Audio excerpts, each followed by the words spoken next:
Hi, I'm Cam, and if you found your way to this page, it means that you and I have something in common. It means that we're both music enthusiasts, and more specifically, we're both guitar enthusiasts. And if you're like me, you work a regular job. You're an amateur musician. Um, you know, whereas the great virtuosos were able to spend 10 hours a day practicing, you and I, we only have whatever time we have when we get home from work.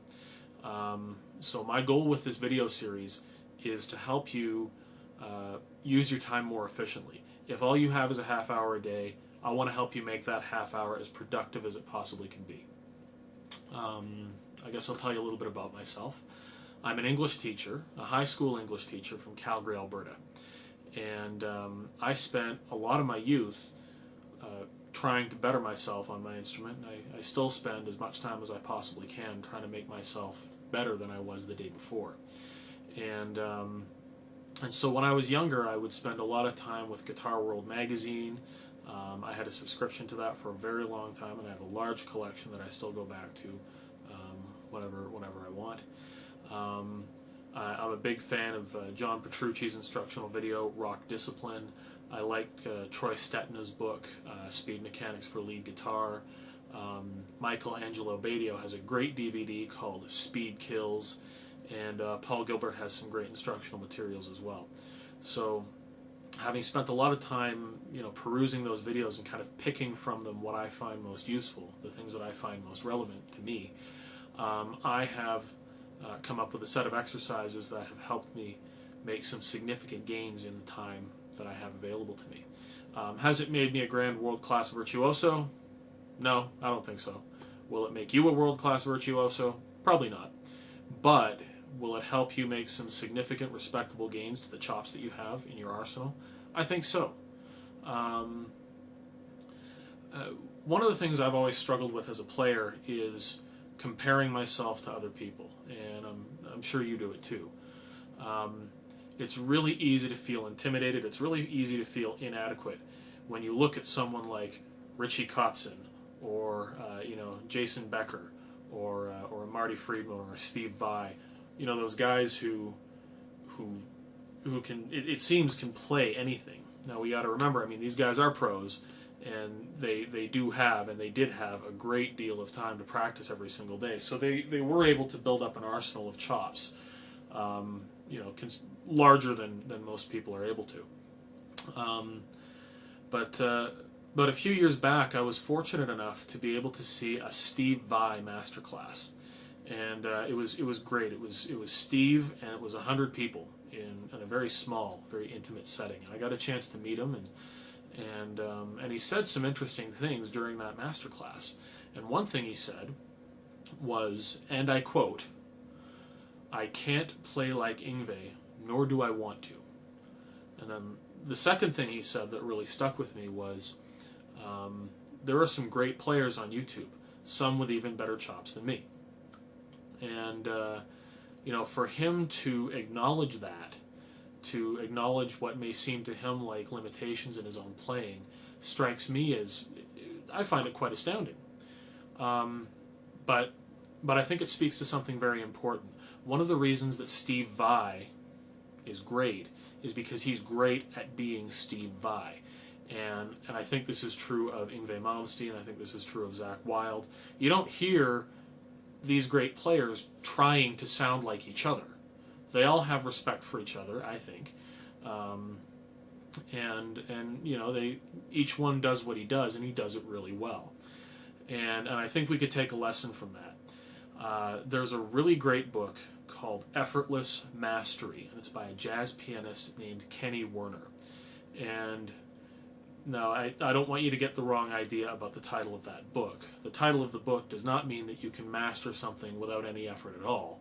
What it means is, once you have mastered something, it should feel as effortless to you as using a fork or tying a shoe.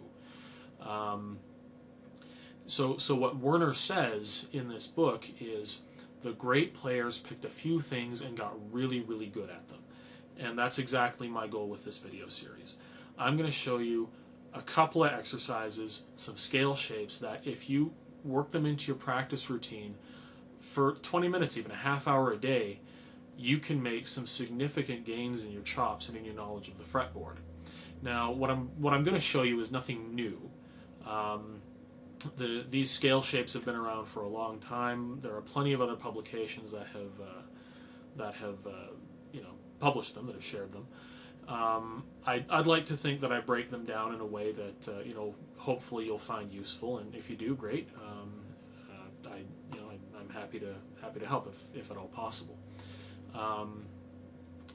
So, a lot of these great players, because they have their 8, 10, 12, 15 hours a day, they can nail everything. They have the time for it. They can do the legato, the sweep picking, the arpeggios all the way on up the neck. They can do all kinds of really cool tricks that the rest of us honestly don't have time to develop.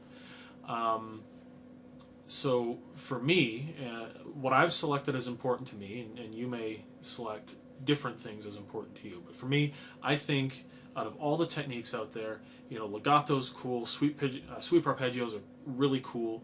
There are all kinds of great techniques out there, but for my money, I think alternate picking is sort of the backbone of a lot of really great playing. And for me, if I can only pick one thing that I can work on every single day, I'm going to pick alternate picking.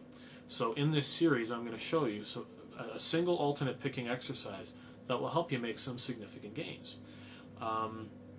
In addition to that, I'm also going to show you 7 scale shapes. And for the purposes of instruction, I'm going to show you in the key of F major, so I can show you how all these shapes connect on up the neck. And once you can connect all of those shapes, then changing key is really no great challenge. And then from there, if there's enough interest in these lessons, if there's time, I'd also like to show you how some of these scale shapes apply not just to chops necessarily, but to riff writing as well.